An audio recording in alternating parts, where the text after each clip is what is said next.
on YouTube. Oh, okay. Hang on. And let's get this Instagram going. Hmm. Let's get that going. I don't see it. Oh wait. Let me Okay. get it up. Here we go. Wait, not Instagram. Okay. All right. Now we should be in all three spaces. Okie dokie smoky.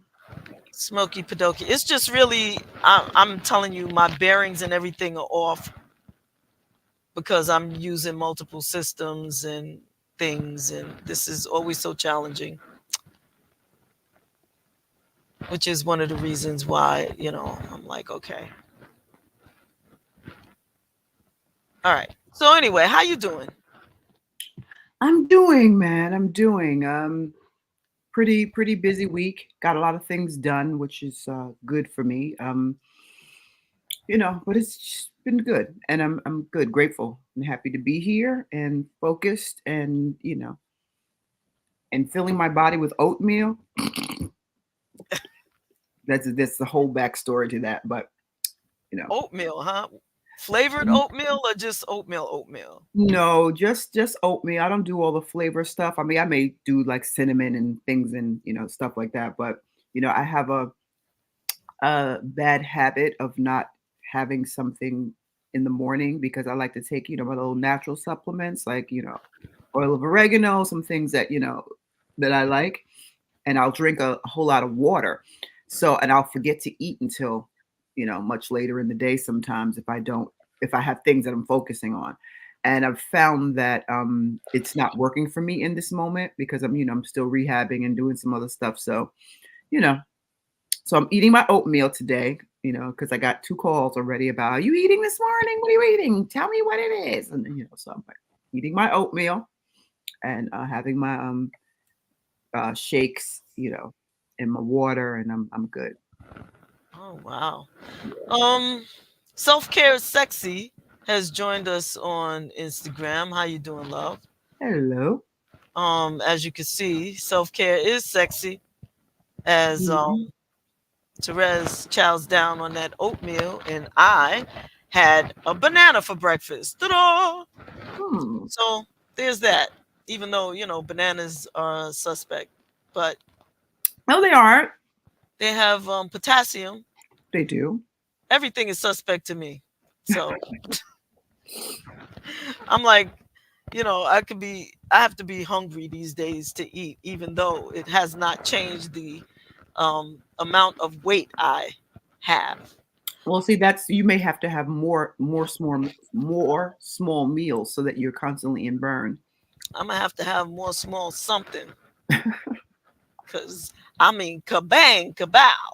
Anyway, that girl or the girl 65 just joined us on Instagram. So what's up, the girl 65?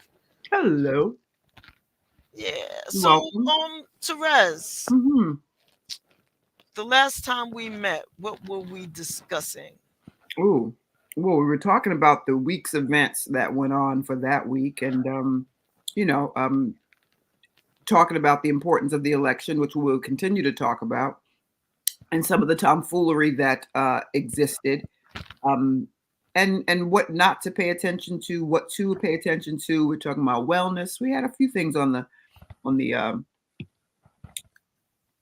the books. menu, right? Yeah, yeah. So now um there's a lot still going on with this election, and my my my concern is that there are a lot of Latinos and people of color who are intending to vote for Trump. And everybody has the right to do what they want to do. And far be it from me, so I've learned to assume what's in the best interest of others. Mhm. With that being said, what's in the best interest of me is that he is as far away from the White House as is possible, Mhm. Mhm. and for so many reasons. Have you seen the latest or heard anything about the latest indictment? I mean, first of all, to be honest, and those of us who've served on a grand jury, everybody knows it's not that difficult to be indicted. However, there has to be some evidence. Right. And this last indictment, they've finally made something public, and people just don't listen. They don't care. I don't understand why people's hair is not on fire. I think it's important, and you said something just now that I want to tap on just now. Um, it is not difficult to get an indictment. Okay. And the folks have been passing out indictments like tic tacs, right? Because basically what it is that you're accused of something, and then the supportive evidence goes before a small body of people, called the grand jury, to take a look at what you have to decide whether or not you have enough stuff that makes sense to move forward to bring it to trial, right? And then the person is indicted or whatever. And it's not that they now the difference between just being charged and indicted for things is that when it hits the grand jury, they are allowed to ask questions, and see the evidence and decide whether or not it's something that needs to move forward in that way. It doesn't mean that you're guilty of anything. It just means that some folks think that you did some stuff, or that they have some stuff, and all of what is in the indictment is not revealed, right? So you have pieces. So that's important to know for any situation where you hear there's an indictment and, oh, he's been indicted. That just means, yeah, we got enough, well, we talked to him enough, or we got enough evidence to present it to be able to move forward. Now, that's not the whole thing. So then they do this thing called we're sealing it. They can't present everything in one drop, right? So for people like uh, Mr. Trump, I have to make sure that I don't say anything slanderous when I speak of him, because that's what I feel. So I'm trying to do better there. Um, you know, like you said, folks have the right to vote their best interests, and if that is your best interest, then you're going to live with that. You're going to live with that decision. But we must not forget, and I'm going to give it right back to you on this. We live in a world where folks would rather see the devil in the pitchfork before having a woman anywhere. And that's sad. That's quite sad. And it's something that is really, really deeply rooted in a lot of situations. So regardless to how qualified, we're used to that, right? We're used to having to be 50 million times more qualified just to be. We can't just be. We have to be so much more to even be thought of, you know. And that's just the history of racism and everything else in this country. And until we deal with that beast, we're gonna always, like we can't just keep brushing it under the rug and acting as if it doesn't exist, and removing the books and all those things so that we don't have to discuss it. It shows its head every day. And as long as it shows its head, we're gonna keep talking about it. So the race car will never go away because the racism doesn't go away. And sometimes it's so innately ingrained that you have to be called out on it in a loving way. You either called in or out, depending on how you go kicking and screaming. If it's a conversation we can have so that you're really interested in improving some things, I'm calling you in. But if it's something that you're going to hold steadfast and be funky about, I'm calling you out. So it's the same situations. However you go is dependent upon what your posture is about it. But it's something to understand. And sometimes folks don't know. They just don't know. I'm Yeah. realizing that more. So I definitely have a space of grace for if you really just don't know. But once you know, you can't go back to not knowing. You just can't. That's the tricky thing about knowledge or having insight. Once you know, you can't go back to not knowing.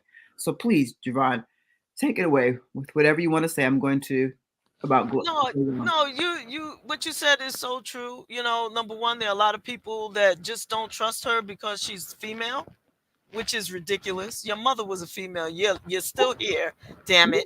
Ooh, I mean, Whether someone else ended up caring for you or not, she could have slaughtered you at birth. You're here. Okay? And I'm sorry, with the temperament that he has, Hmm. if he ain't want you, you wouldn't be here. And if it was up to him to care for you, you wouldn't be here. Mm. That's Mhm. how I see that, Mhm. you know? And Mhm. speaking about caring for people, I there was something on sometimes the magas end up on my in my space, whether it be on the WJBR internet um The Facebook radio? page Okay. in the feed, and that's probably because uh, there's a radio station, WJBR 95, that we are not affiliated with, but I'm looking at their excuse me, their fan base must be MAGA. Okay, I don't, and also I want to make a distinction. The Republican Party still exists, but it's in hiding. The Republican Party is in hiding. There's a new party that has taken over the Republican Party, that has overshadowed the Republican Party. They are the MAGA Party or Mm. Trumplicans or whatever you want to call them, but they are not Republicans. And not to say that I am conservative, but I am American. And one thing that I've always believed about conservative Republicans and Republicans is that even though I disagreed on their policies, I believed that we were all Team USA, whether you be Democrat, Republican, or independent. You know, you want to see the best for the country, and for yourself, your people, your the things you care about, but overall for for the country, For the people. for the people. You're for the people, but the people make up the country. The country is the corporation that they refuse to acknowledge. United States is a It corporation. is It's a a business. corporation, but without the people, there's no corporation, No, there isn't. But there's right? still the entity of incorporation. So I So kind of, and the corporation oversees the business for all of the people in the country, although it doesn't necessarily represent the rights and what's best for the people. So we try to elect CEOs that we believe are working in the best interest for us. We try. I mean, I would like to think that you don't go and vote for someone that you think is going to take the country or the business or whatever you want to call it in a direction that does not um, benefit you. Lo and behold, we want our communities to thrive. I think I want my community to thrive. You want your community to thrive. They want whatever's in the best interest of them to thrive. right. And there's three entities, and people get very confused about this government and who's responsible for what. We'll break that down. It's driving me crazy. Kamala Harris, at this point today, is responsible to do whatever Joe asked her to do to take care of. Are we still That's telling people that? I mean, are we Yes, still we're are still people telling asking? people that because I'm sick of it. I'm really sick of it. Right. I've been sick of it. I was sick of it from the time that she became the VP, and people were saying, "Where's Kamala?" Wherever the hell Joe asked her to be, that's where she was. You know, That's what. you know what's And what funny? he really sent her to do was things behind the scenes, things that he didn't feel like doing, things out of the country. Go deal with that. Go, that Yeah, I'll that's have to. where she was. I'll have to admit too, because now that I have, and every day I learn something new, right? We all do. I If was we're smart, we do. I was allergic to social studies in school.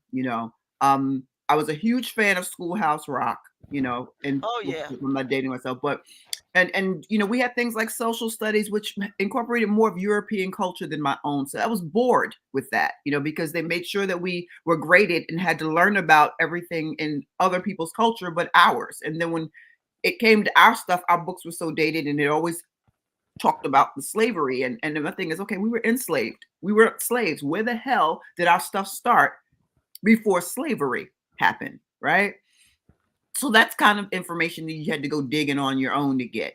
So when it came down to the judicial system, I have to admit, when growing up, I wasn't really, plugged into how they actually all functioned and interfaced with one another and where the important bodies were. That didn't um, come off that way to me. However, so I was one of the people in the very beginning that's like, where's the VP? I wanted to see her because I wasn't sure and clear on what exactly her role was. What I've come to understand for the last couple of years is that her role is what he says do.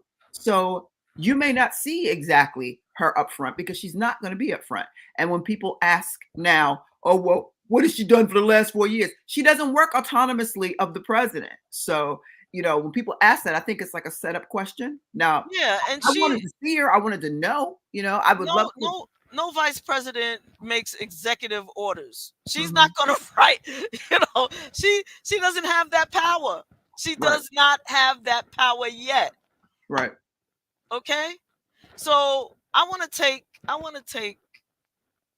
a look at something, because this is, like, it's not just because of Project 2025. But Project 2025 is the scariest shit. And it really baffles me how there are people who are not concerned, even if you haven't read it, which I admit, I have not read that whole thing. I've read pieces of it, but I have not read the whole thing. And I read one little thing that throws me, and I throw the book across the room. I just can't. I cannot Right, read things that hurt my soul. Hey right. Gigi, we talking Project 2025. I'm gonna try to send you a link shortly. I'm having a difficult time with my systems today. As you can see, you only see my face. Um, a picture of me. Thank God I had the picture there, because I wouldn't even be able to do that. But I'm gonna send it to you hopefully in shortly. But what I wanted to say is, because people in their memories, don't even realize just how terrible Trump was. Hmm, And for me, the biggest, most egregious thing was the mishandling of the COVID pandemic. I mean, to allow hundreds of thousands of people to die unnecessarily. hmm. I read somewhere that, had he done the right thing from day one, the way Obama handled Ebola, had he reinstated the National Health Organization that Obama had implemented for Ebola and future pandemics, potential communicative diseases, Right. if he had put that back in place, it would have saved. They said only 3% of the people that died would have died. Hmm. And of course, that's just a guesstimate, but it's a hell of a lot less than a million fucking Americans. That crushes my soul. How could people not remember that, not care about that? And no, that was not up to any vice president, so it wasn't Pence's fault. Somebody in something said to me, it was the Democrats. No, the Democrats were not in power. It was Trump. And someone said it was up to the states. No, no. The states had to start shutting things down because the president would not do what he was supposed to do. Right. And he was talking shit the whole time. So I just want to quickly go through the timeline. And if you know anybody who died of COVID during that time, take a moment of silence and let's hold this person this former president, as Kamala said, accountable, at least in our own minds, if not in the voting booth on November 5th. So in January of 2020, right, Right. the first confirmed coronavirus case was reported in the US. On the 22nd, he said he had it completely under control. It's going to be fine. On January 30th, the World Health Organization declares a public health emergency of international concern. If you remember, at that time, people in Spain had shut shit down. They shut Italy, shut things down, Mm-hmm. right? They were clinging bells and making noise, hitting pots out the window at a certain time. Remember, Yeah. right? Mm-hmm. January 30th, he said, we think we have it very well under control. We have very little problem in this country at this moment. And those people are recuperating successfully, but we're working very closely with China and other countries, and we think it's going to have a very good ending for us. That I can assure you. That's what he said. Then on the 31st, the United States Department of Health and Human Services declares a public health emergency for the United States. Um, let's skip forward because he's still talking bullshit. In February, he privately told the journalist Bob Woodward that the novel coronavirus is deadly stuff. He told the journalist privately that it was deadly stuff, but he continued to tell the public that it was under control, even suggesting that it could go away in the spring. On February 7th, he said, it goes through the air. That's always tougher than touch. You just breathe the air, and that's how it's passed. And so that's a very tricky one. Blah, blah, blah, blah, blah. Right? By the Since 10th, by the 10th, he said, now the virus that we're talking about have to do, a lot of people think that goes away in April with the heat. As the heat comes in, typically that will go away in April. We're in great shape, though. We have about 12 or 11 cases, and many of them are in good shape now.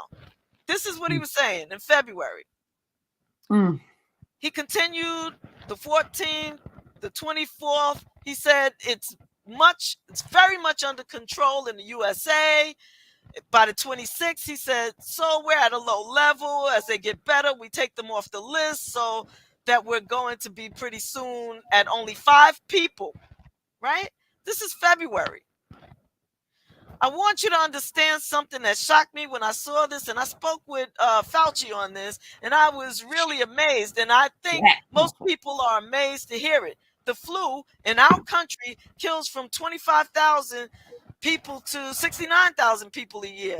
That was shocking to me, and so far, if you look at what we have with the 15 people, right, by February 27th, it's going to disappear any day now. Then he says now the Democrats are politicizing the coronavirus. You know that, right?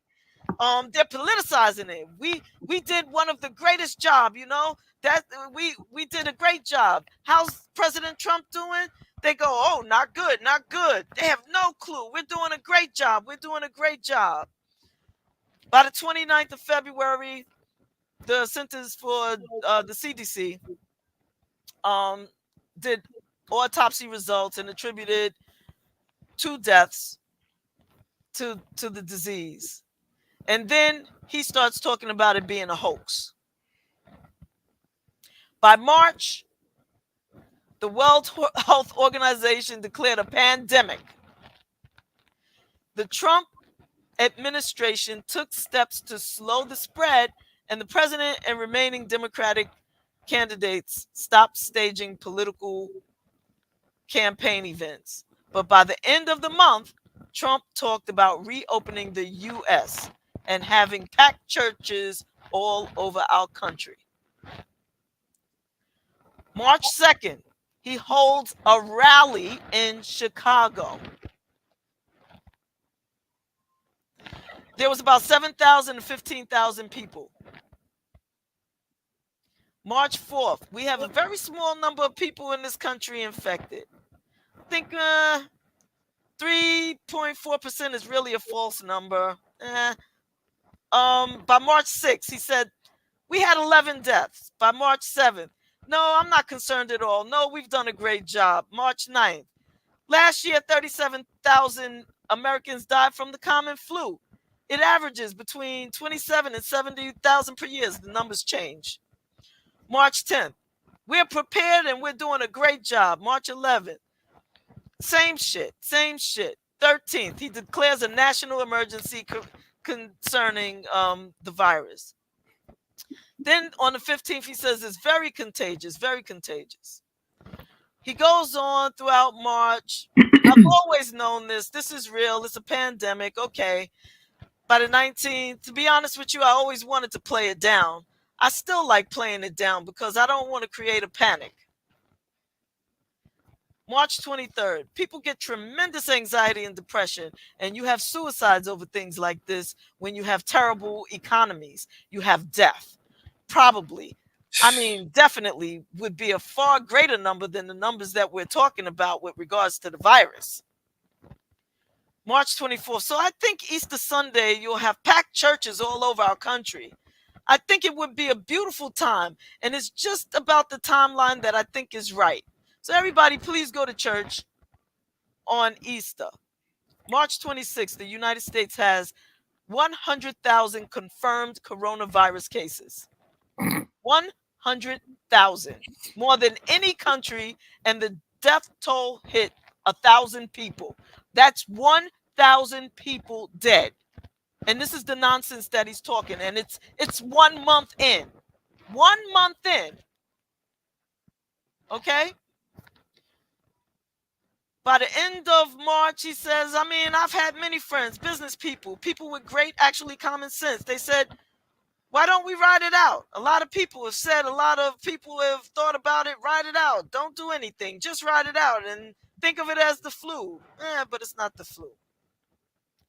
In April, he's still talking the same thing. Together, we have the power to save countless lives. We're attacking the virus on every front with social distancing, blah, blah, blah. We're racing to develop new ways to protect against the virus. And by April 3rd, the CDC recommends that people begin wearing cloth face coverings in public settings where other social distancing measures are difficult to maintain. I'm just saying, on and on and on and on, right? But I'm just skipping because all throughout the month of April, it's still junk that he's saying. And by April 28th, there's a confirmed cases of 1 million. So we're talking that we first heard about it in February. By April 28th, there were 1 million people and more than 57,000 people. 57,000 people within 2 months had died in this country from this virus. And this man was talking in circles. And this is who the fuck they want to put in charge of the country again? Are you shitting me? Are you serious, people? Come on. Mm-hmm. And then when he got it himself, 57,000 people. Try bleach. He's insane. He's insane. But it's like it says a lot, and and my thing is, I could possibly appreciate if you were a Republican, but if this is your leader, this is your elected leader for the party, no wonder so many of them are jumping ship. They'll wait it out until he's finished. Because he's been allowed. Because let's be clear, he's been allowed because they could have stopped this mess called Trump. They could have stopped it. Because he's an embarrassment. He does not represent anything called the people. He has his own self-interests. He does not present as anyone that you want to follow. And if you do want to follow his policies or his concepts, then there's just something left of center. And I mean, I'm not even going to argue back and forth with folks about why. I'm just gonna, duly noted. Exactly. Because it is what it is, and there are some people that much rather, stay stuck. Thank you, yeah, stay stuck. Yeah. Yeah. And I think I have better. I'd much rather go help people register if And they what aren't what really needs to happen, people have to vote. People have to vote. Come facts. on.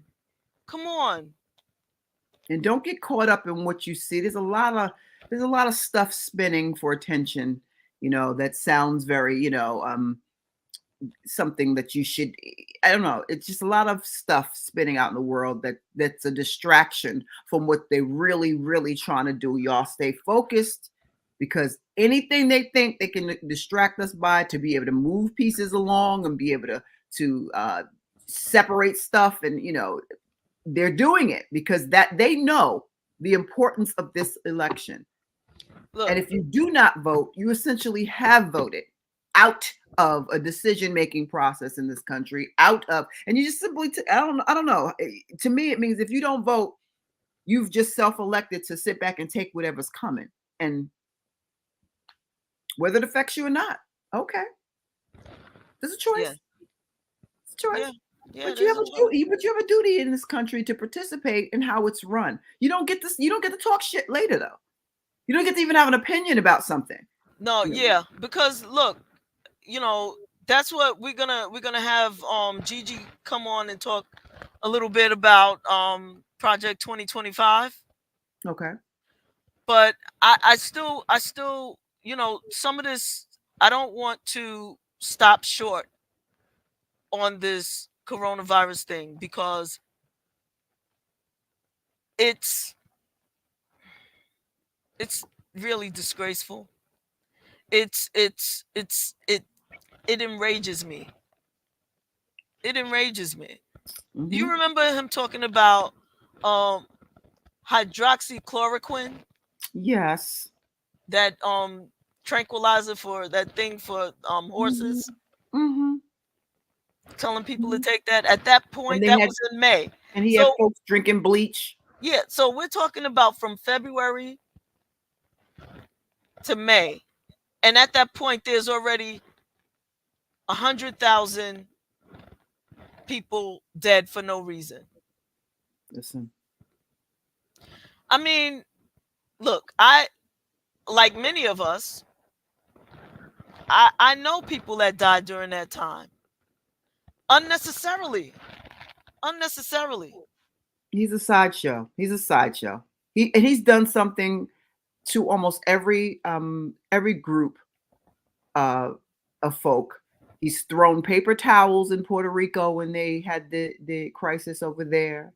He's look at my little African Americans. Oh, look at the, like it's if I mean, He, he's insulted people with disabilities. he's He's done. He's a piece of insulted crap. Haitians. It's like,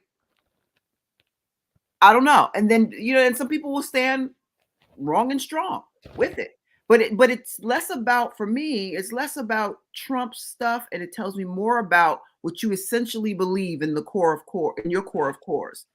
Because we can't rule out, regardless to who you Here's the have. other thing. Here, this is important, Rez. Okay. People are. I think. I really think that one of the reasons that people want to vote for Trump is because they believe he gave them a stimmy. I really think that. So let me just So he talk about paid this. his. So he wait. So basically, what you're saying is that because he cut a check, one But check. he did. First of all, he didn't. First of all, he No, didn't. he didn't cut a check. That's just No, that's but just the point I'm trying to make. He didn't cut a check, but but that's they enough for you to vote for him because you but that's anticipate what another people check being think. cut. That's Oh, what people think, and yes, for some people, that's enough. I think, depending anyway, on where they are financially, but they're not thinking about the bigger picture, obviously. And here's the truth of the matter. Pelosi is the one that cut that check. Put that in your pipe and smoke it. You know? It was This is how the government works. And this is the thing people have to understand. When it comes to money, the House of Representatives controls the Purse checkbook. strings.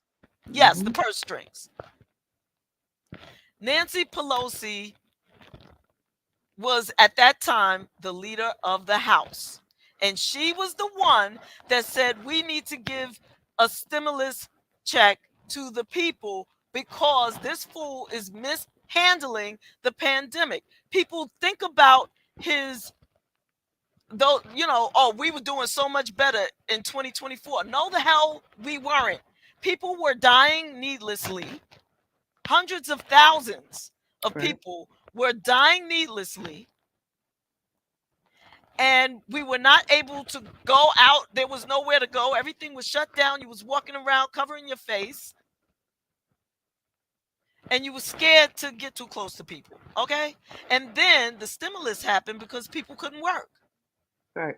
Actors, actresses, Broadway, if you're from New York, Down. that shit, businesses were shut down. I literally went to the middle of Times Square and sat in the street because it was you could see tumbleweeds. That's I've never ever in my all my years of being a New Yorker have ever experienced that the lights were off on Broadway. That The was lights that were off that in was the Times Trump Square. effect, man. People don't understand that. Yeah. And when Nancy and the Democrats, who had the majority in the House of Representatives at that time, passed for that check, he had to sign it. That's what his job was. You just signed the damn check. He wanted the whole thing delayed.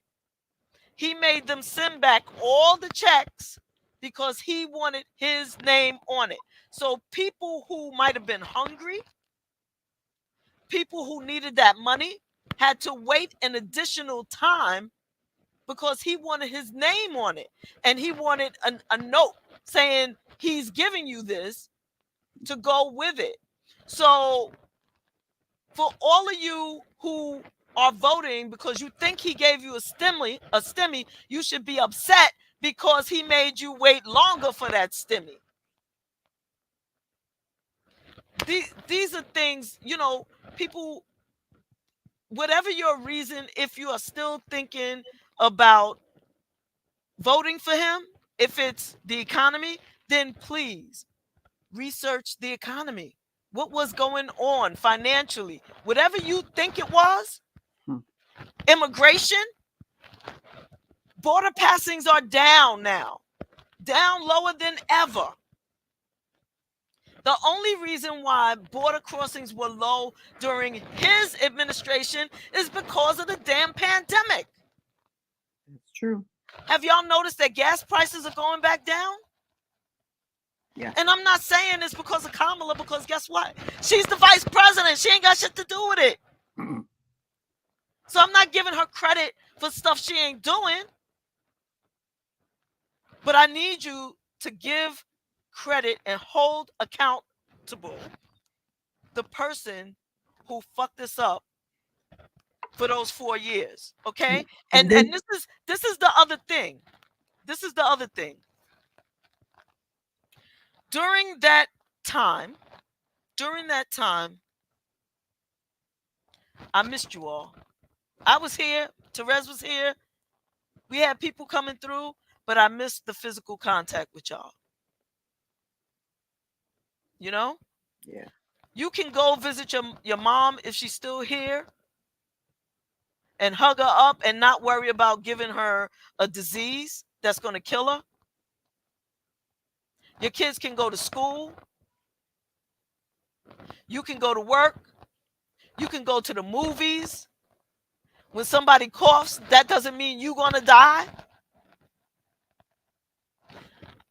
Here's the thing, and I've said this before. Um, when Obama was the president, Mm-hmm. there was a deadly disease called Ebola. Mm-hmm. It came to the United States, Yes. and Fox News had a friggin' fit. Okay, they 4 people were found to be positive for this thing.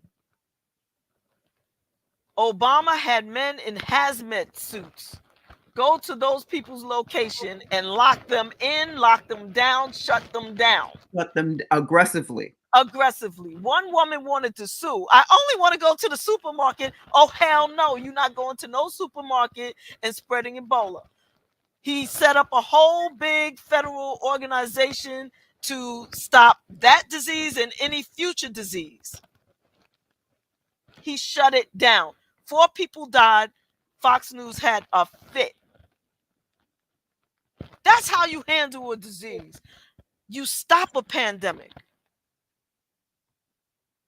That's leadership. That's presidential. Gigi, I'm gonna try to get you on right quick. I'm gonna send you this link in Messenger.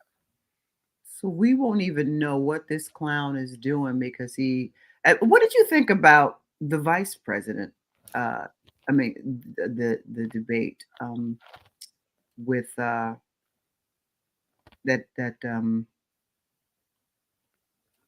What did you think about it? The vice presidential debate. Yes, because that happened in between the last this show and the last. I think. Uh-oh, there was an error. God dog it. I think that JD was smooth. I think JD admitted he was a liar when he said y'all weren't going to fact check me. Who does that unless you're lying? You shouldn't be fact checking me. Why are you telling them that what I said is not true?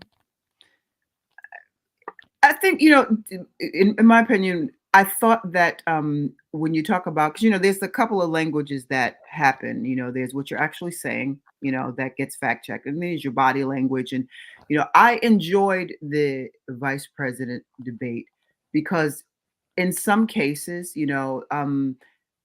you did not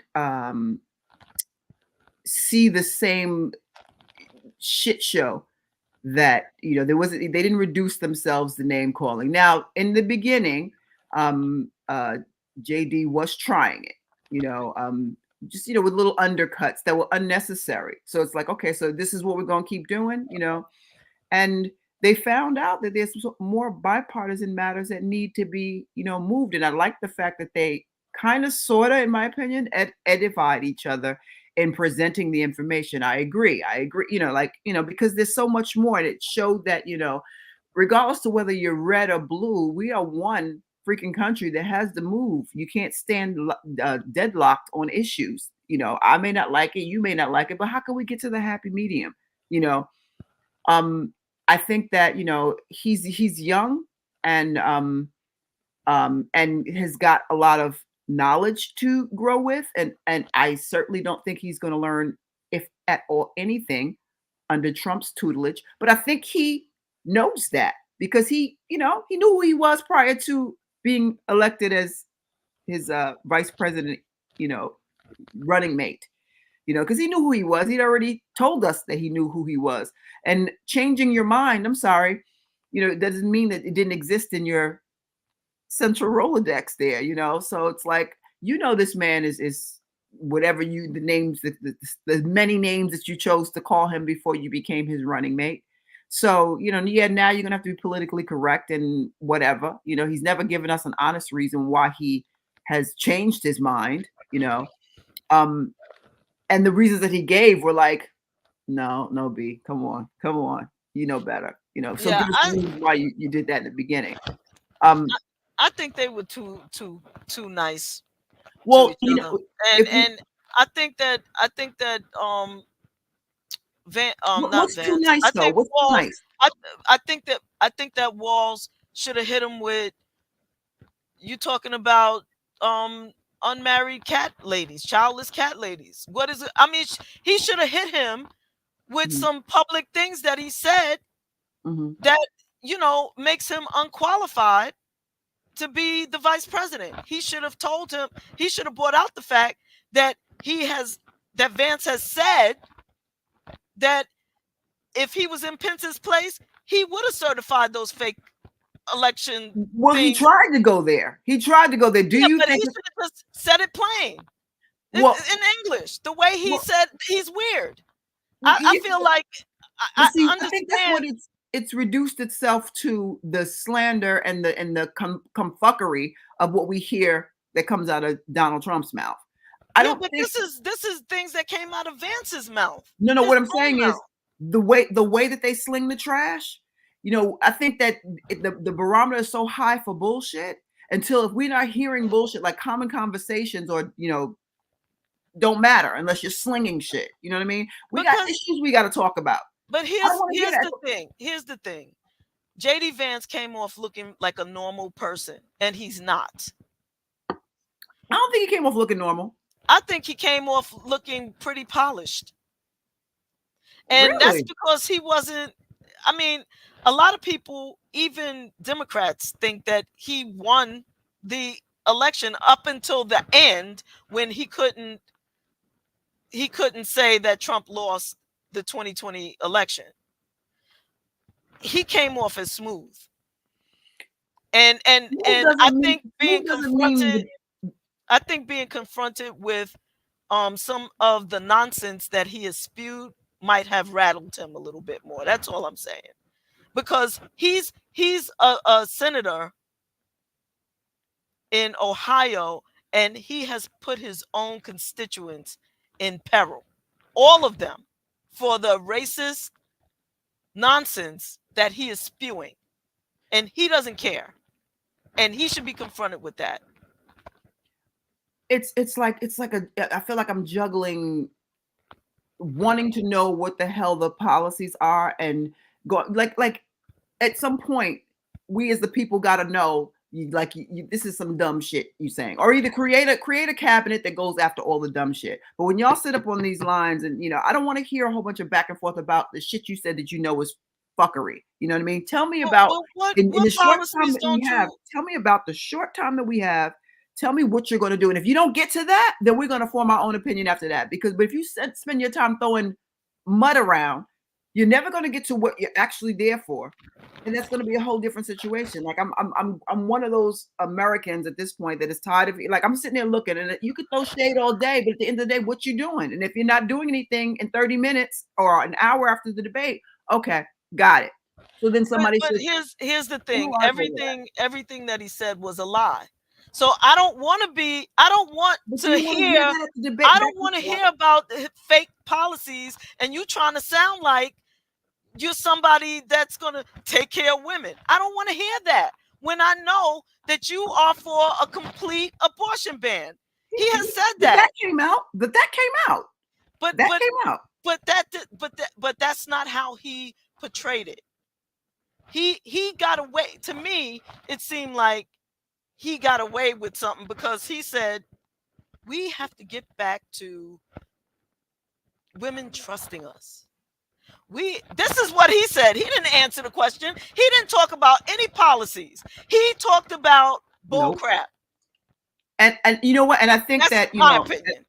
no, he did. He didn't answer any questions. There were some direct questions that he chose not to answer. But I think what would be necessary is that we need an ombuds, we the people department outside of these on these debates. So you got your moderators, right? Then you're going to have another body of people sitting to the side that says he did not answer the question, and that's it. First, I'd like to discuss this. No, you don't get to control how the temperature or control the direction of the debate. You're asked a question, and if you're not able to do that, then say I'll pass. But we're not going to have you hold us up until you answer the question. Either you're going to answer it or you're not. But you're not going to tell me, first, I'd like to talk about this when I'm asking you this. Bullshit. So And then cut the fucking mic. Cut it. So here's the thing. For those who are interested in what the Trump policies are, because Harris has been out there talking about what her proposed policies are and what she's going to do. So we already know the difference. But to lay it out there a little bit more, and I don't have my hand claps with me today, y'all. Forgive me. And then after we speak with this brilliant, funny, beautiful young lady, we're gonna bring on our special guests, Lisa and Olivia, to speak about their book Voices. But before we do that, I want to bring up a very dear close friend of mine, Gigi, to talk about Mr. Trump's proposed policies. How you doing, Gigi? Hello, ladies. How are you this Good, morning? good, good. So, Gigi, Saturday you fun have day. yes, you have been reading Project hmm 2025. You have been highlighting, Woo! turning pages. The red pen. You know it's serious when you got the red pen. You See? know, Okay. Mm-hmm. Mm-hmm. she Yeah, marking it like a teacher and putting X's. Oh no, that will not do. So, it's Gigi, a lot. tell us hmm what So are I some want of his what the policies? what? Talk What about the it. what? So Yeah, I yeah. want to show you this book. So because it was very difficult to get the actual book, right? That's bound by them. I ended up literally, it took me a day and a half to print every single page on my printer. And I got a binder big enough to hold Ooh. this mug. So this is 922 pages of nonsense. And it's scary. It is Mm, very scary and it's real. We have heard them continuously say, oh, Trump, this is not his policy, this is not his agenda. It's nonsense. Because if you look at, which I also printed, his 47 agenda policy, it mimics the same information. It's mm. just not in 922 pages, but it's the same information. And he says a lot of it when he's speaking, right? And the thing is, whenever you listen to his followers, because that's exactly what they are, they continue to say, oh, no, no, no, no, no, this isn't Trump. This is 2025 is not about him. But you also heard Jasmine Crockett talk about his name being in here Yes. over 300 Love her. times, right? Yes. And yes, he is in here. But I just want to address this one thing before I go to the chapter that I did study when you were talking about COVID, right? So under the Department of Health and Human Services, which is chapter 14 in the book, it's page 449. Go, They talk Gigi. about COVID. They talk about COVID. And I just want to read this part. Goal number 4. So they already had 3 that they spoke about with COVID. But this one says, preparing for the next health emergency. The COVID-19 pandemic demonstrated how catastrophic a micromanaging, misinformed, centralized, and politicized federal government can be. Mm, I just wanted to leave it there. That is mm. literally their thought process. And that's not even me reading the whole chapter on COVID. They Read that literally have a whole again, chapter on this. Gigi. Give it to Mm. us again. One more The time. COVID-19 pandemic demonstrated how catastrophic, micromanaging, misinformed, centralized, and politicized federal government can be. Mm. Very telling. Yes, it is. Out of all the stuff that I read while y'all were talking, I was just looking because I see that that's what you were on. I said, let me go and get some information on it. There's a lot of other things, but that one sentence said a lot. Yeah.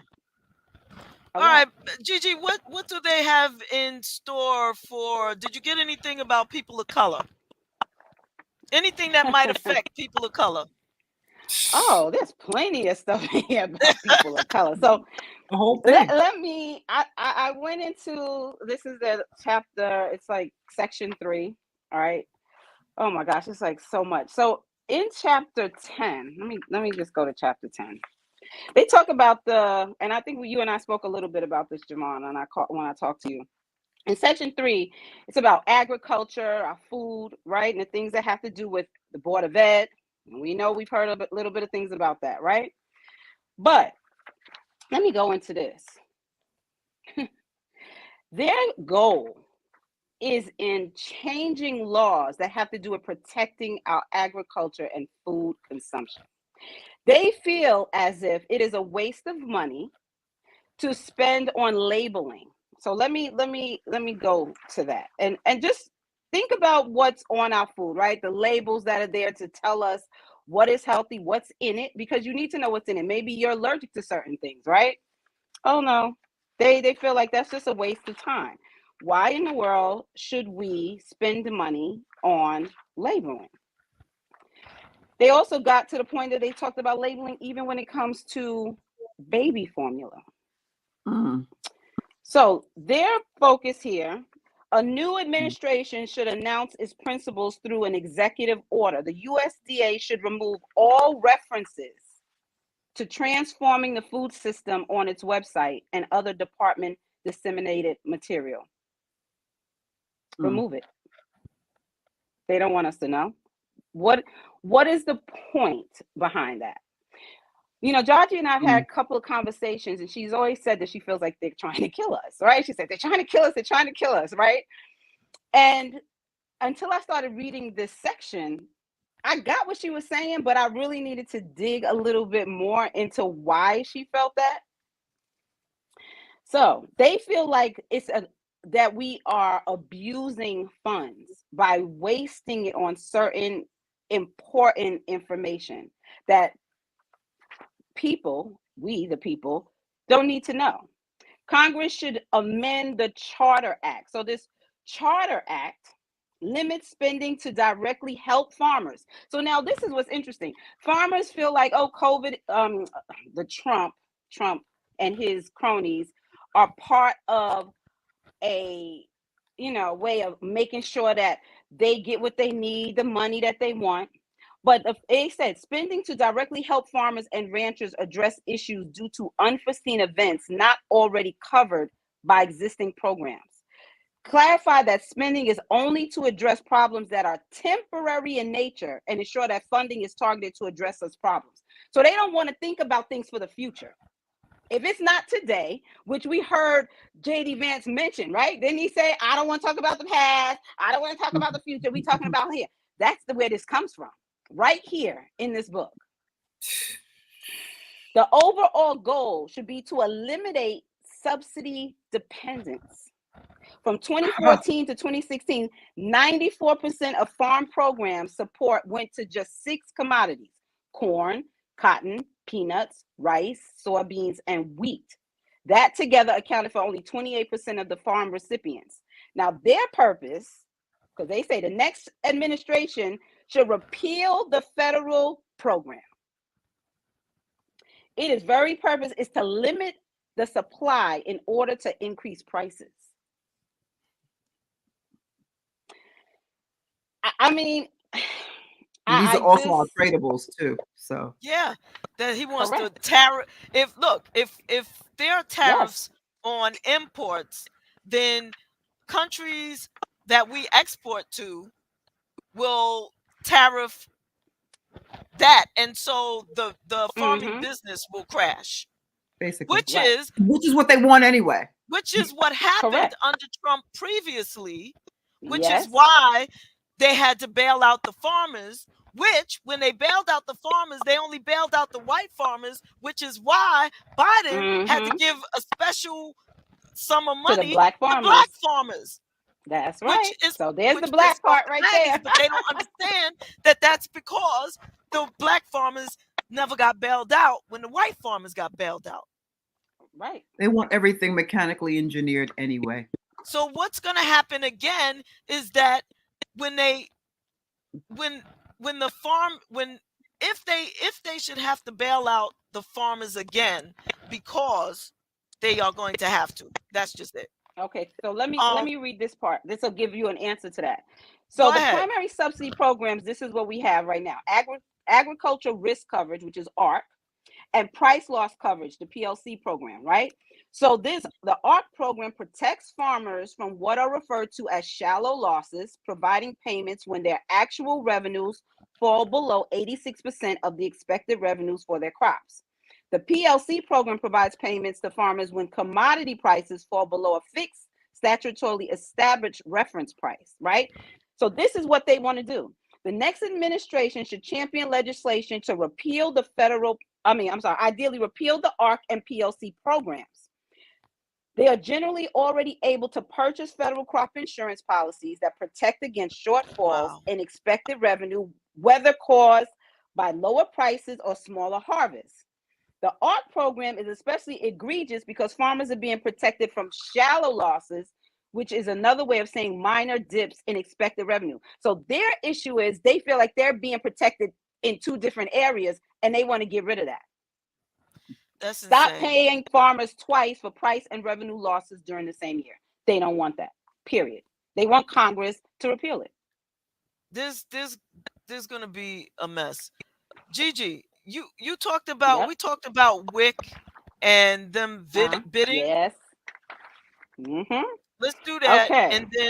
and then we'll bring on our special guest. All right. Let's get to reform WIC. So we all know that WIC is to help pregnant mothers and children, right? So it's the program for giving funding for milk, foods, things that they need when you're pregnant and going to have a baby, right? So it falls under the SNAP program, and it also is attached to what they call LIHEAP, which is part of low income heating and Mm-hmm. air, right? So they want to reform this voucher by providing only one brand of infant formula through Mm, competitive bidding. mm, mm. When I read that, that's when I called JaVonne. I was livid. I mean, I don't have any little babies, but all I'm thinking about is grandchildren, other people that are having kids, especially in the low income areas and the projects, right? And you're giving them one option based on competitive bidding. We already know that I don't know if y'all seen some of the things that they showed with the foods, the baby foods, and they're finding metals inside of this food. Right. So Yes. what in the world do you expect these babies to be fed off of? What about those babies that are allergic to certain formulas? Exactly. So now that's not even an option anymore. Right. Right. And they talk Yeah. about, the rights of a woman and a baby in a belly. They don't care anything about a baby once it's out of the womb. Once it's out of the womb, they could care less. You don't care about what they eat. You don't care about anything that they do, the housing, nothing. You just want to control women's bodies and using the fetus that's in a woman's body as an excuse to get what you need. That's it. Control. That's it. In a nutshell. You don't care nothing about, like, that's not pro-life. No. If you cared about pro-life, you would sustain the life moving forward from the womb to the tomb. You don't care. That's it. Education, you strike everything having to do with education, nutrition, everything. You're absolutely right Yeah. about that. Right? It's a farce, Yeah. actually, to make me think that you care about an embryo that's, and you're gonna make all this ruckus, but once it's born, you could give two shits about its existence. And you prove that They over and could over and care over less. again. Yeah. And they And said that the labeling regulations are unnecessarily delaying manufacturing of the sale of baby formula, so they want to get rid of that. Right. And I'm sorry, controlling people through food and water is where this is going. Mm-hmm. And it makes no sense when I hear about things like Bill Gates buying up all the farmland, technically, all the land. What are you doing on that? So, I mean, whoever Yeah. you were speaking about is not too far-fetched with where it's going. You control the food and water supply. You essentially control the human, I remember the first time I took a trip to Australia, and I love vegetables and stuff. I remember the first time I took a trip to Australia and bit into something that was not over processed and produced. I almost couldn't even I was just, because the tour was actually a vegan tour, and I was just like, wow, I've never tasted a tomato or a pepper or whatever that tastes So like this. fresh. Yeah. And I'm like, they are feeding So us fresh. trash. I mean, even the Yeah. organic When stuff we, yeah. is trash, and I was just, you get concerned about that. So when you hear people say, like, I'm growing my own stuff, oh yeah, it's really about doing that. We really need to think about how we do that, because Yes, most definitely. You're right. When we went to Mexico, we sat outside and he was like, we wanted coconut water. He literally went to the tree and pulled the coconut down, sliced it up and handed it to us. the vegetables, the fruits, so different. If you notice, the stuff that we get here comes from Mexico. But yet, Yeah, how but are these strawberries so red by the time they still get here? well, they don't when they pick them, they pick them in their worst state. They're not even developed yet. That's one. So Mm-hmm. so they can get them here and have them longer, but they're not picking them in their ripe season. So by the time they get here, they're either hard. If you have gone to get an avocado that's hard as a brick in there, it's because it's not picked in Yes, the right yes. season. Yeah. Yeah. And you just can't, you got to take them and put them in your own dark place to kind of ripen them up. They're not, it's just not healthy for us. We eat things out of season No. a lot of times in this country, and that's just because of what's available. My mother had an apple tree growing up in the yard. Those apples were like beautiful. You get the apples in the store, they're not ripe, to a certain degree. Mm-hmm.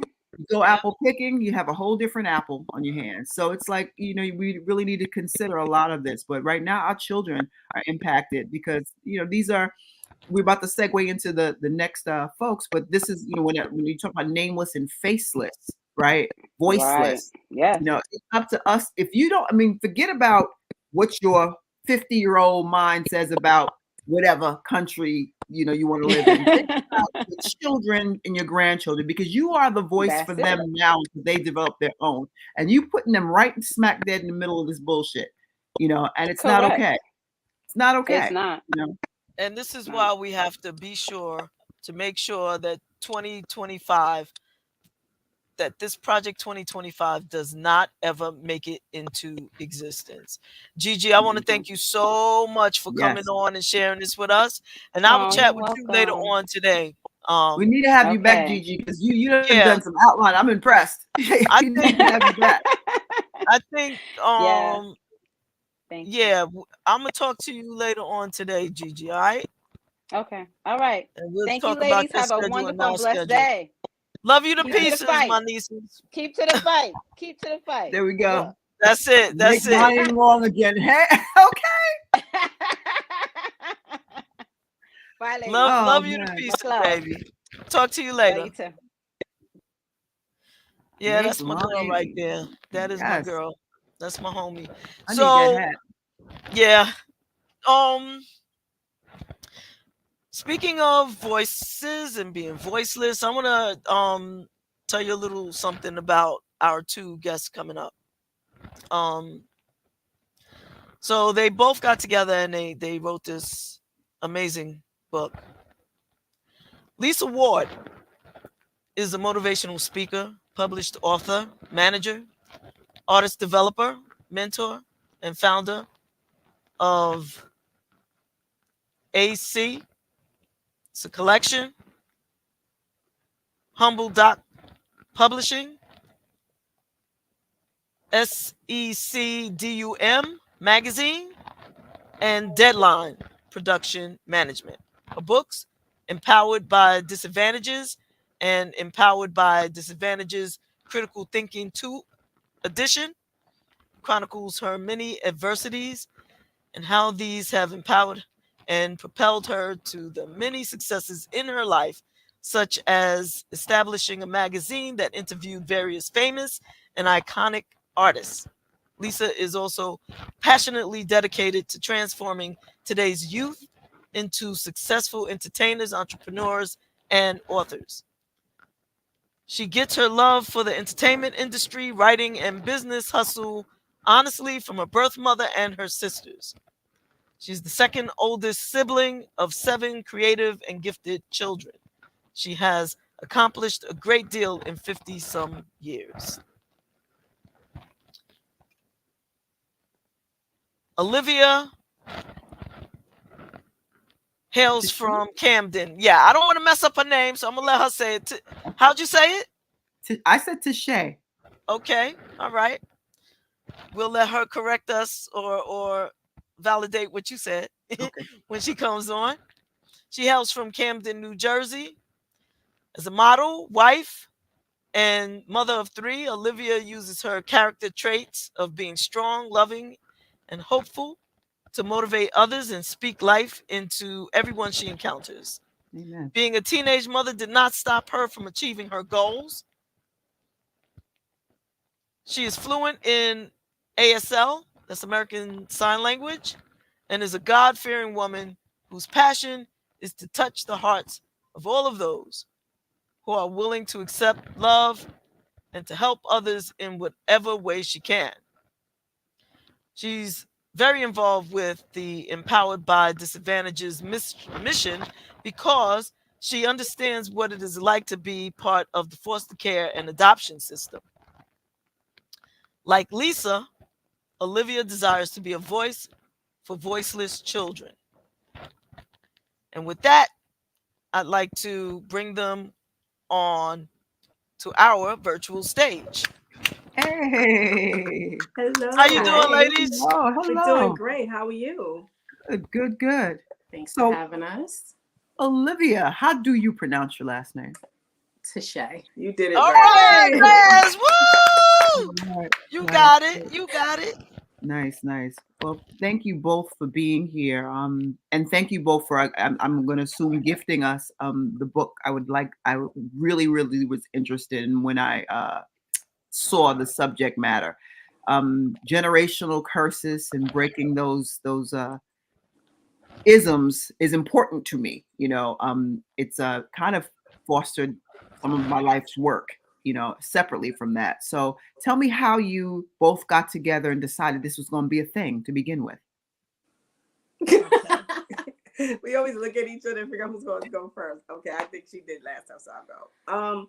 Well, we've been friends now for about 10 years, going on 11, and we got reconnected when my books when we went to a play together, not together, but met at a play, and we connected again. And I told her I was doing a book signing shortly after that day, and she was like, "Okay, I'll come out and support." And she was supposed to come for like 10-20 minutes. She stayed the whole book signing, and then pretty much she took the book, she started reading it, and she calls and she says, "I don't like you right now." And I'm like, "What did I do?" That's what I'm saying, Trey. And she was like, "I don't like you." So she explained to me that her story and our story was very, very similar. And when she opened up and told me her story, I did the same. And we realized that we had so much in common, as well as we understood each other's pain without going into really great detail. Right. So then from there, when I heard her story and I saw her, we went to the mall one day, and this lady stopped her and said, "You don't know how you saved my life." And to see the people react to her, I was like, "You have a mission, a voice, and I would like you to be a part of my movement, Empowered by Disadvantages, because I feel that you can reach people I might can't." So we decided to partner up from that day forward. And then, I'm like the creative person that God keeps messing with. So I said, "Liv, I think we need to do another book together." And the pressure. Jeez. I told her I think we need to do another book together, telling our stories to help other young people and people to not go through what we went through. And me being dyslexic, Liv is very supportive. A lot of people don't have business partners that are that supportive and watch out for you. So I knew she can help me achieve my goal even further. But I felt that this was an assignment that God had for us. So that was my vision and my view. I'm gonna piggyback off of what she said. I still felt like I was guilt into it a little bit, just the pressure. But no, I agree with her. I wasn't a big fan of actually writing my story for a while, but it's done now, so it's out there. Okay. And what was that process like about writing your own story? What were some of your personal things that you had to wind through or wind down to be able to get it out? It was hard. It was a lot of anger for me. I know a lot of people say they do things and it was therapeutic and it helped them release so much. That's not the case for me. It wasn't the case, and it's still not the case. In the process, I stopped for 4 months, maybe a little bit more, and I was adamant that, nope, you can finish this project by yourself, because I would not do it. So it took me a little bit. So it should have been done a lot sooner than what it was, but I had to pause for a little bit. I will say that for me, it was, she actually finished the book first. I was late. So it's my fault. But it was hard.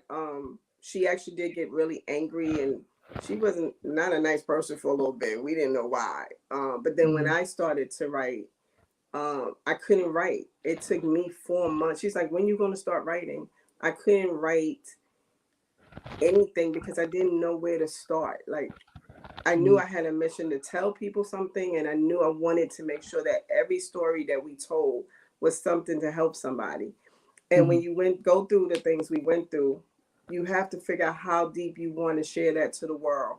And that was the process, trying to figure out how far we was going to share, how vulnerable we was willing to go, and be prepared for the overall outlook that's going to come after you write it and you start telling your story. And our manager and Ulysses, just everybody kept telling us, "Are y'all ready?" And we knew we had to get ready. So it was a deep and hard process. I just want to say, ladies, that the right time is the time that it happens. You know, nobody was late. Nobody was. Thank you. Everything happens as It's it's not. supposed to. Mm-hmm. All right, especially so from what I understand, there are some God fearing folks who wrote this book. So you have to understand that it's God's time and not yours. And Absolutely. Yes. it's the right time. Today is the day. Thank So you. let's talk a little bit about your stories. Some of the things that I read in the book, in the beginning of the book, um most people would be hard pressed to be here talking about it.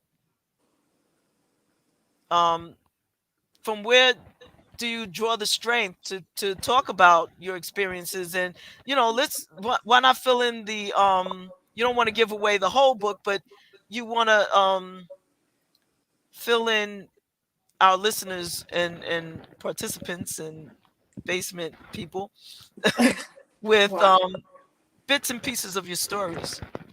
um, well, one, I felt like if anybody was going to tell it, who better to tell it than me? Amen. That was number one. Number two, there is not just children, but adults who are out there who feel like they just can't speak for themselves and don't speak for themselves. So, as she would say, I turn into Shay or Shay at times. Shay. There is a Tishay or Shay in everyone, so they need to be able to know when to advocate that. And so to tell a little bit about the story,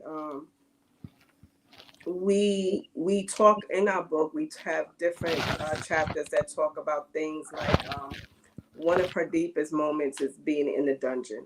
And the only reason I'm going to say it for her is because I think for us it's easier to share. Dungeon is the moment where she is this little girl, and the step parents who adopted her the father decides that he wants to take her to an experience of adulthood. He wants pureness otherwise, because I asked the question, there's tons of women out in the street, why not? Because you're pure and you're clean. Are you kidding me right now? So he wanted to use her body because it was pure. And he used her body for many years, from the age of, I believe, 7 to 13. And then the mother finds out, and I would say her reaction to finding out is something that you wouldn't think a mother reaction would be without giving out all the details. There was many times when she got beat and her siblings got beat, and Liv took all that because she wanted to protect her siblings. If she took most of the pain, then they wouldn't be subjected to that type of trauma that she had to go through. You can take mine. I don't remember which chapter it is, but Dyslexic at the table. no, I don't like that one. The elevator. Oh, okay. Is that the Rape of the Soul? Mhm. Okay, so Lisa has a chapter called Rape of My Soul. And I read that chapter and I was like, please don't ask me to edit this anymore. It was too much. Um, she even asked me if I wanted to like break it down into more details. And I was like, absolutely not. Like, so she says like she loves, not loves my story, but she is very passionate about my chapters in the book. But that one chapter was just much for me. And I was like, I don't even know how you wrote this. I don't think I would have been able to write this. And to know that somebody just violated you in like within maybe 20 minutes in every aspect of an elevator was way too much for me. So When you were writing this and rereading, and in some cases, I'm going to assume, and please correct me if I'm wrong, um, it could be re-triggering, re-traumatizing. correct. Did you do this with the assistance of maybe a psychotherapist, or were you just, kind of working it out and using each other as. Lisa did therapy. I did not, and I always say for those who want to do therapy or use a therapist, by all means, I'm not taking that away from anybody. For me, I'm not gonna sit and talk to somebody, and I lived it. And granted, you may have things to help me get through it, but it's done and over with. Like, how is that helping me now? Mhm, So mhm. no, I just went on my own and went into a hole for myself and just did it. And once it was done, I was like, all right, we're done. But what I will say, so yes, I have a therapist. My therapist is on standby. We knew we had to do this today. So I had a meeting with my therapist yesterday evening, and I have another one coming up next week. So my therapist is very involved with the process to make sure that I'm okay with as I'm doing what I need to do to help people. So yes, we are doing that. We have also understand that Liv feels the way she feels, and she has to do it when she's ready. Mhm, But also understanding, we've shared that with her, is that I think her perception is that she has to talk about what she went through, and she doesn't. But they want to prepare her for what we have to go through. Our help, but we also each other's help. mhm. Um, she helps me, get through the anxiety moments when I have to go through them, Right, and vice versa. right, She's just a right, little stronger than me sometimes. right, right. Or holds differently, because there's vulnerable. It's funny because I think about I thought about the title, voiceless, and I said, oh, before I even opened up anything, I said, oh, okay. So they're either speaking on behalf of others who cannot, or speaking through their own experience. And I found that it's a combination of both. Uh, why the title in your words? Um, Voiceless. The first original title was I think I don't remember, and I can't look at it right now, but it was something else. And no matter what I did, I could not write this book. And this is before Olivia came on to be a part of the project. Okay. But later on, once I realized why I never was able to write the book and do it, was because she was supposed to be a part of it. And that's just me spiritually. Once we decided that we was going to do the project, um, the titles I think I came up with came easier, and then I suggested them to her. And we came up with the subtitle first, which is voice Voice heard, but voice finally, unheard, but finally told. and we came up with that first, and then we had to figure out what do we really want the main title to be. And we sat down together, we prayed, we took our own individual moments, and whatever God shared with us, I shared it with her, and then she thought about it and came back. And it's so funny because other people wanted us to change the title of the book to something else. Yes. Because it was supposed to be a play first and never Mm. be a book. And then God talks to me at night. So he came into me and I said, Liv, I know we're supposed to do the play first, but I think we need to do the book. And then later on, I said, I think we need to do a documentary so people can hear us speak first. And she totally agreed, which was surprising, but she did agree. And then we knew that Voiceless stood for us both feeling like our voice was silent for many years. It's been 30 some years that we had to not tell anybody this story. Hers was totally 30 some years. Mine, if you read the whole book, for those who didn't, I do go to the police and they find out who rapes me. And he gets away. I'll say that. There's a chapter that explains how he gets away with the rape. And he brags about and takes ownership of the rape. So, Breathe. so Voiceless was what we felt during the time that we couldn't speak, to protect our families. My family's lives was threatened, so I knew if I spoke, they would die. Liv didn't want her siblings to go through it because they would, if she did speak, they would go through it. So we were silent for 30 some years. Mm. It's we're in the culture right now. As I listen to both of you, we're in the culture right now where victim shaming, right, is at an all-time high, and people that have not had the experience of, they just have so many things to say about somebody's choice to speak finally when they are ready, right? Like, oh, why are we hearing about it now? Like, I've heard so many things like that really concern me and in some cases anger me. Like, what do you mean? They speak when they're ready to speak. That's just it. Like, you don't get to determine when somebody else is okay to speak through trauma that they've held. You know, excuse me, I'm sorry, my doggy and wife are moving about. It's Tell like Mo Just I when it's said this, hi. just oh, when this I book will. finally came out, even for those who actually read like snippets before it came out, Mhm. the feedback on it from people that I didn't expect was it was wrong. The thinking behind it was so wrong, and I was like, how did you come up with Mm, that type of thought? mhm, Explain to me. mhm, mhm, So it has both its positive and negatives, but the negatives, I was just like, wow. mm, mhm.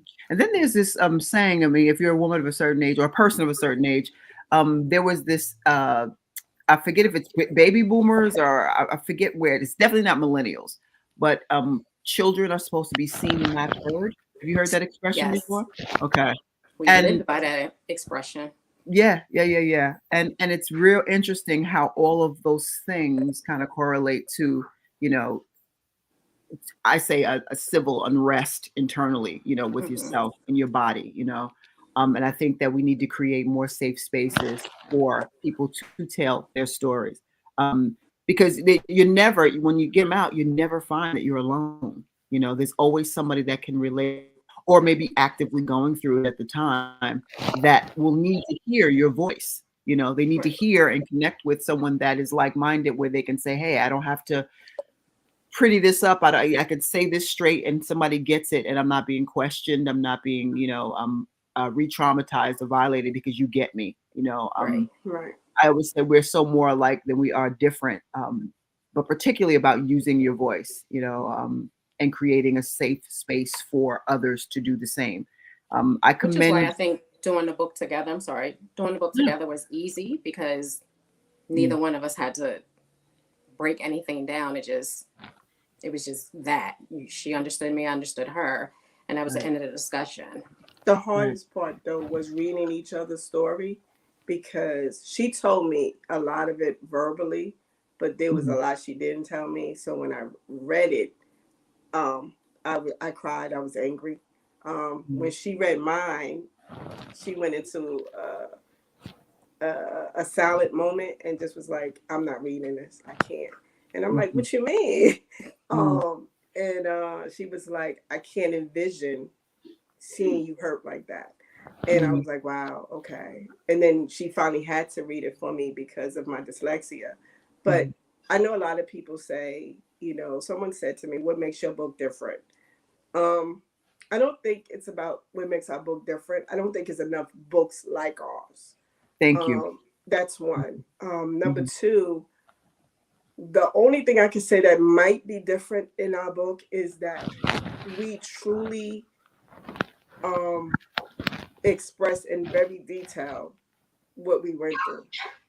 Mhm. And the reason we did that was because we wanted people, and y'all can tell me if you agree.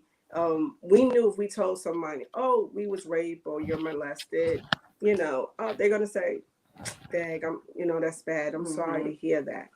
But when you give them step by step a visual of the what took place and the emotions that took place after and during, now if you have a heart, you're now going to either be angry, hurt, appalled. I'm saying that wrong. Appalled. Thank you. um and you're going to feel what we felt, and you're going to want to be more um understanding and compassion to what we went through. And that's what we want for people to, hey, that's what we want people to know. And that's what we need people to, that's what Voiceless is, why it's a movement. I don't think you can see my shirt on. I got the Voiceless shirt on today.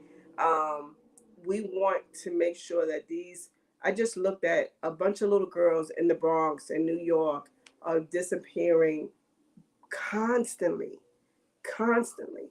There are so many people who are being abused in their homes as wives, and no one is stepping in to help them.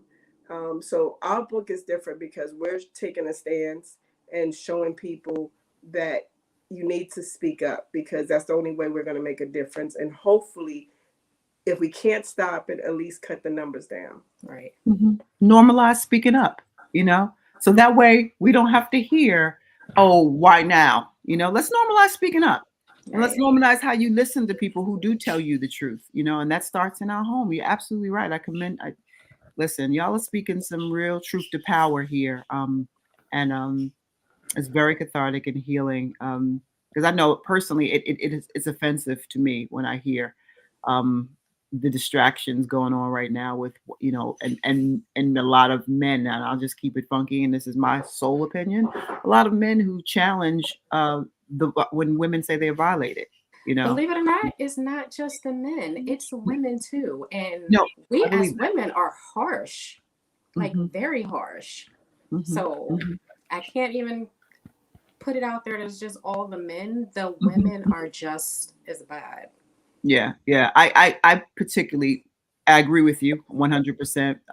It just further incites me when it's and I know that women can also be abusers, but majority of the cases they are not. And I'm not saying that they cannot be, but but when you have a male that has that particular view on top of that, it says, okay, well, who's in your power? Who's in your family that's in danger of some of the words that you're saying? Because you don't even know, like your opinions on things. You're raising daughters in some cases. You have partners in some cases, and if that's how you view women coming out, what's your message? What are you living in actively? You know, it's Right. always very telling. I could write something online and somebody will respond to it and people will go, oh, well, that's because. No, that's not No, there's because. no because. You know, Yeah, don't I tell think me. it's. Go ahead. I'm sorry. I was just gonna say that it's really so disempowering when things of this nature occurs to a young girl Hmm.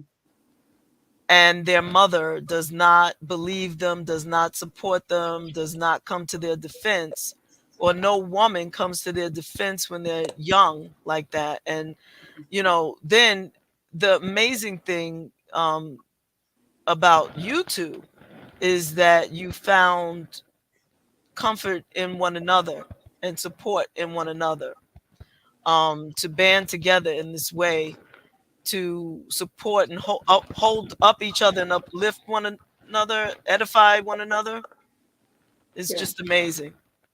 Thank you. Actually, And right. I'm you sorry. know, it's also, it goes both ways. It's a story for young men as well to Mhm. understand the impact, because I sometimes I wonder, I think in the moment they really don't care when they are being abusive, Mhm.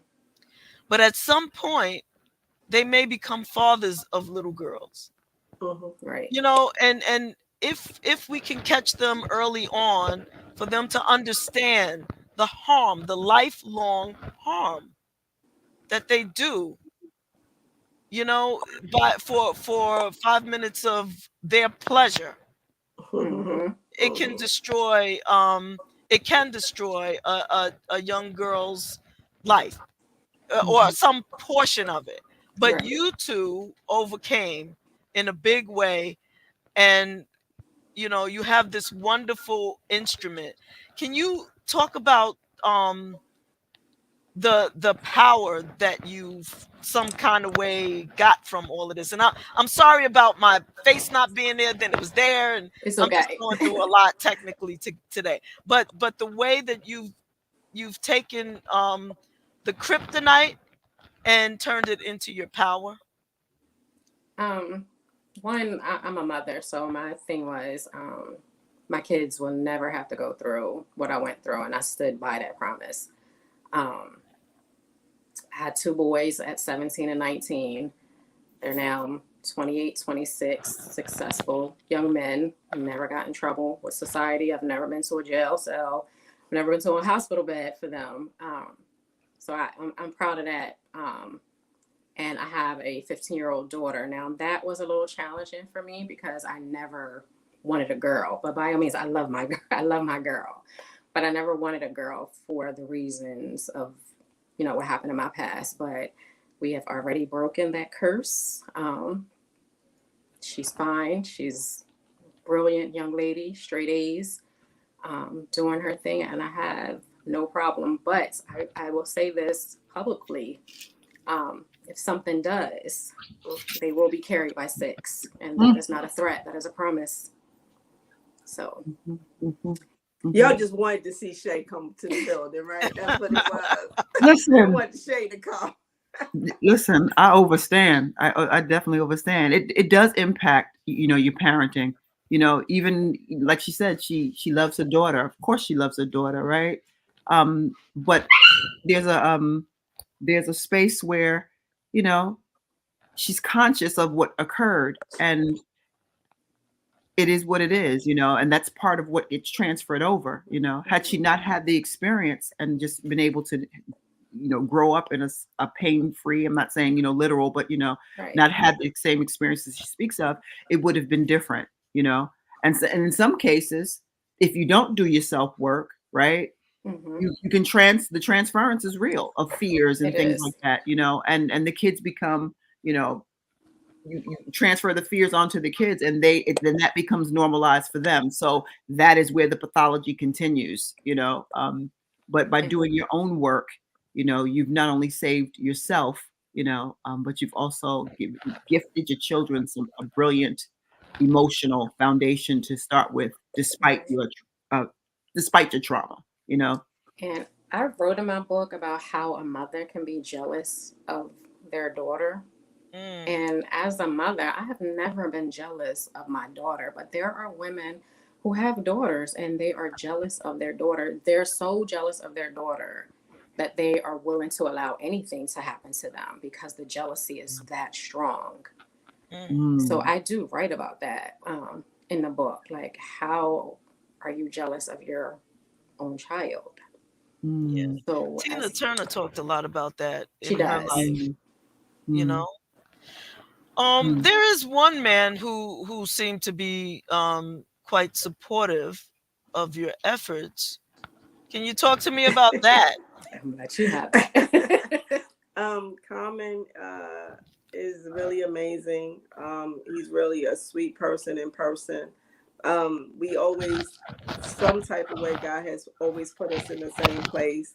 That picture was the day that my artist, Red Spade, who is also very important to the project, he did the main song, Voiceless, on the project. And T-Mobile did a contest and he won the contest, believe it or not. And Common handpicked him as the winner. So they, T-Mobile and them sent for us to come out and spend the night with Common at his concert tour at Blue Note. And it was great meeting him. And he always supports the books that we do. As far as like, I'd be like, hey, Common, this is a book from me and Olivia to you. We want to gift you the book. And he's always so supportive of that. So we are just grateful to him for that. That's a beautiful thing. Shout out to Common. And be on the lookout. Voiceless. Red Spade is going to do. I believe it's going to be an EP, and it's going to be called Voiceless. Yes. And it's going to be coming soon. He's working on that now in the studio as well. And the Nice. documentary, we're trying to come to New York and premiere it there, as well as Philadelphia. And the documentary, I will tell you this: when we did this documentary, we was very surprised when we went back and we had to watch it for editing. Um, the women that are in this documentary, would you say maybe You're getting a little 90%? feedback from Yes. somewhere? Say it again. Oh, I was getting feedback. Oh, And um, Terez, I think you're frozen. Yeah, can you switch me over out of the backstage? I think that's on yeah, Oh yeah, that was her. It okay. was a nice picture though. I like that pose. Thank you. And I just was with him in January of this year because he came to her city and I went to see him. And he was like, I remember you. I know you. He said the same thing when we met again. He was like, but we got a Nice. more intimate moment this time. So it was great. It was a great experience. But the documentary, 90% of the women that is in this documentary have been also violated in some kind of violated way. in some type of way sexually, and we didn't know that. You know, Oh wow. we chose these people to be in the documentary because they were um, our strength or our uplifting in our life, and planted seeds within us, and we felt that we wanted the world to know who they were. And they wanted to be a part of the movement. And in that process of talking to them, we realized that, wow, you was hurt as well. I actually found out my sister was, and I didn't know. Mm. So it was, the documentary is just amazing. Yeah, we look forward to that. Please, keep us informed and let us know when that is coming out. Will Yes, do. Oh, most definitely. like to help promote that for sure. Thank you. Yeah. As far you asked, strength wise, I think the strength I'm getting from this project now is the the surprising love for the story that we shared.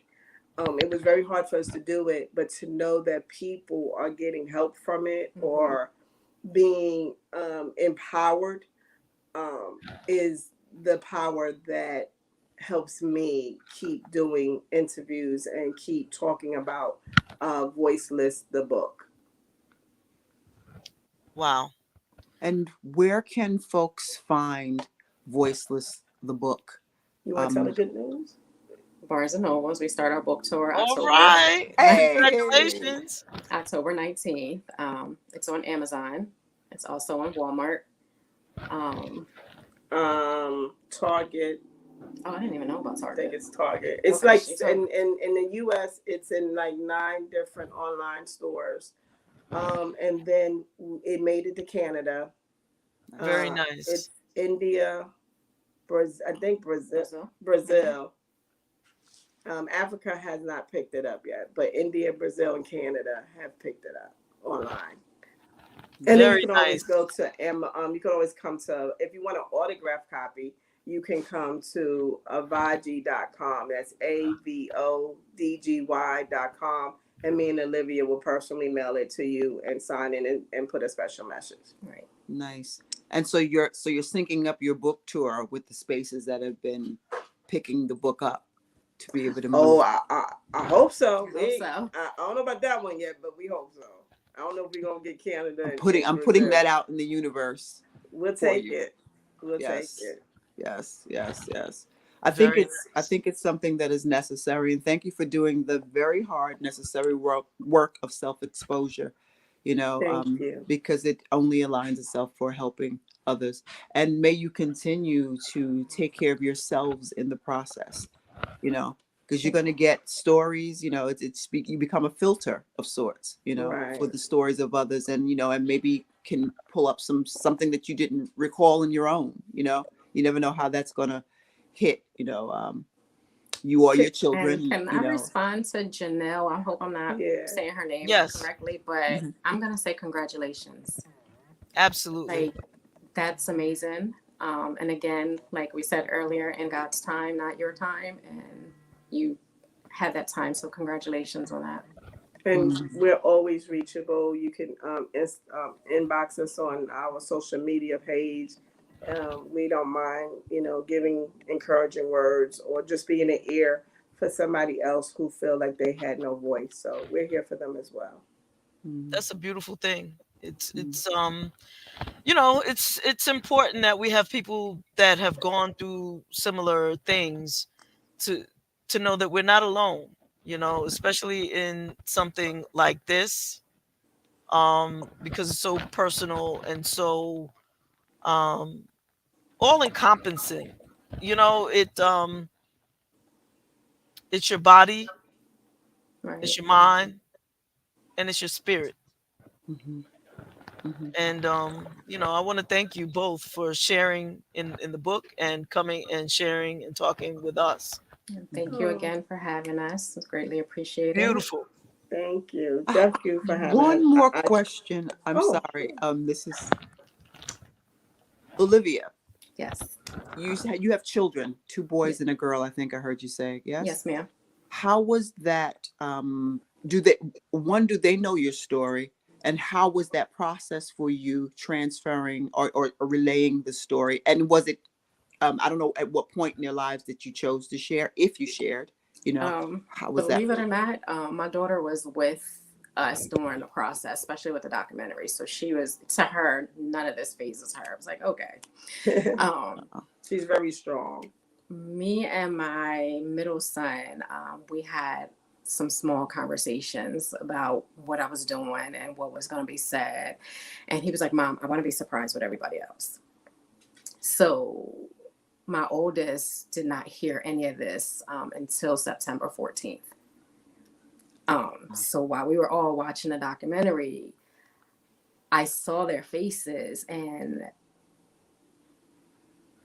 I had to take a moment. I had to, like, I'm sorry. It's I okay. had to come out of the room for a minute because it was the mom I didn't know. And who has that conversation with their kids? I mean, if you don't have to have it, I've had the, conversation of how to, if something goes on, I need to know this and that, but who really wants to have that conversation with their kids? Mhm. Um, so September 14th was emotional. It was a good thing. It was a bad thing, but I did not watch the documentary in its entirety until the night of the book release. I've watched it while editing it, but you're not watching it when you're looking for things. And it took me back for a minute. Makeup and everything was just gone by the time the night Mhm. was over. So it was it was a hold your breath and see how the kids react moment. Mhm. And they So, and was, surprisingly, they were amazing. It's like, Mhm. wow. I but they think it's was, important that you share that with your children. Sure. Boy children for one reason and girl children for the other reason. Right. Mhm. yeah. Mhm. My son. Obviously it's up to each person to do what they think is best, but Yeah. My well, unfortunately, I wasn't able to have children naturally, but I have two kids that's adopted, and my daughter has always known. And she's amazing. She's tough. But my son, he is a mama's boy, and that's his auntie, and like he's so overprotective. He would not watch it. He would not watch it. He would not be in the documentary. He didn't want to participate. And I was like, Liv, talk to him. And they Gemini, so I didn't have no win here. So whatever wants to do, she'll let him do. So, but he didn't want to watch it, and he hasn't. But he was there to support her. So that was all that mattered. He didn't have to be in the room to see it. And I understood that. But he still was there. So he didn't need to watch it if that's what if he didn't want. And I was like, okay, that's fine. See, I didn't have a case. Yeah. And maybe someday he will go back and watch it when he's older and stronger. And maybe he knows himself and knows that it's too much for him to bear. Right. Yeah, that's what he said. He's like, Ma, it's too much. I can't do it. I don't want to know what happened to y'all. I mean, I know you're hurt. I know where it took place. If we gotta go there, I'll go to protect y'all. But I don't want to see it or hear it. So I said, okay. Yeah, and that's his truth. That's his truth. Yeah. I will say this last thing, if y'all don't mind, is that if y'all have anybody that y'all know, I'm talking about to y'all, the audience, that you think might have went through any of these things, have a learning disability, been abandoned, been sexually abused, please get this book for them. It will definitely, from what the feedback we're getting, it will definitely help them in some shape or form, Right. Spiritually or mentally. So get the book, check it out, read it, and we do take refunds back. So don't feel like you gotta be stuck with the book, I promise you won't give it back. You won't. I have to ask y'all one last thing just to end this. The most positive thing in your life right now. What is the one thing that makes you so joyful? I'm a grandmother. All right. Look at that. Look at you. And she's actually here. Well, I have one of them with me right now, and then we're going to go see the other two today because they're having a birthday party. So, Nice. I'm a grandmother. Congratulations. Yes. Thank you. Yes. I would say it's three things. My children, my siblings, and this woman right here. Aww. That's beautiful. The machinist. It's the machinist for me. See, that's why you can't mess with Geminis. You know what I'm saying? I'm taking it back. It's y'all and Ulysses. I don't like her. Y'all can have her. Awesome. Well, ladies, thank you so much for sharing your time today. It has been both thought-provoking and inspiring, and I appreciate you heart to heart. No problem. That's Thank right. you so much. Thank you. That's Lisa and Olivia. Please, please, please get the book. Get the book. And for JaVonne and Terez, we see you next week. Make sure you get yourself registered to vote real quick because time is running out. Make it do what it do. Let's do this. Do this. See ya. Everybody have a Toodles. great rest of your weekend. You too. What's up, everybody? This is Cy Smith, and you are in the basement with JaVonne and Terez. In the basement with JaVonne and Terez. In the basement with JaVonne and Terez. With the basement, hey, with JaVonne and Terez. Ooh, I dig that.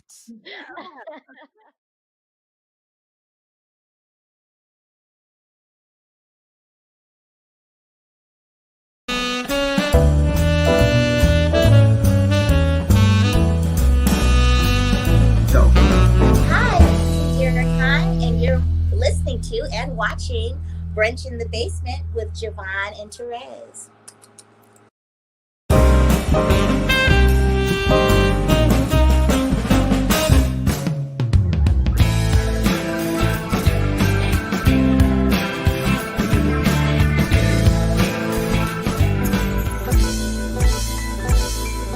Still in the basement, no longer alone, with my homegirl Terez on the microphone. Music, politics, or just chatting it up. Brunch in the basement, see that's what's up. You never know who might run through. Legendary artist or someone brand new. You miss a lot when you miss one day. At least that's what I heard somebody say. But it doesn't really matter what whoever says. It's always a good show with JaVonne and Terez. Yeah. Brunch in the basement with JaVonne and Terez. Yeah.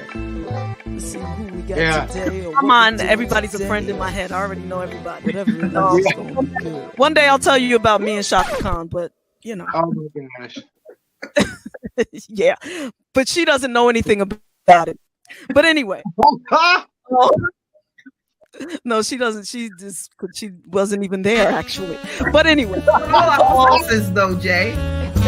Like, she's got our ears and I'm gonna send y'all some. Well, I'll definitely get an address. I'll send y'all out. You can send me some cologne, because I mean, you know, yeah. Just in case I should meet Shaka Khan, I want to smell really, you know, nice. Oh God. Okie dokie, babe. Whatever you say.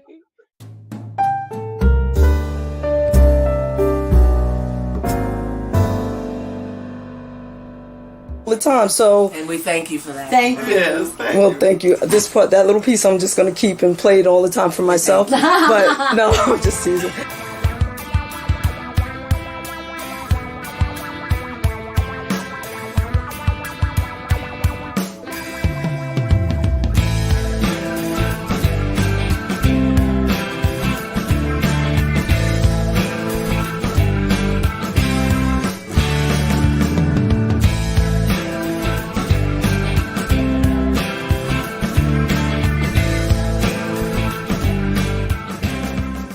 And I think it's time, Terez, to do a little rapid fire with Mr. Richard Pryor Jr. I think so. So yeah.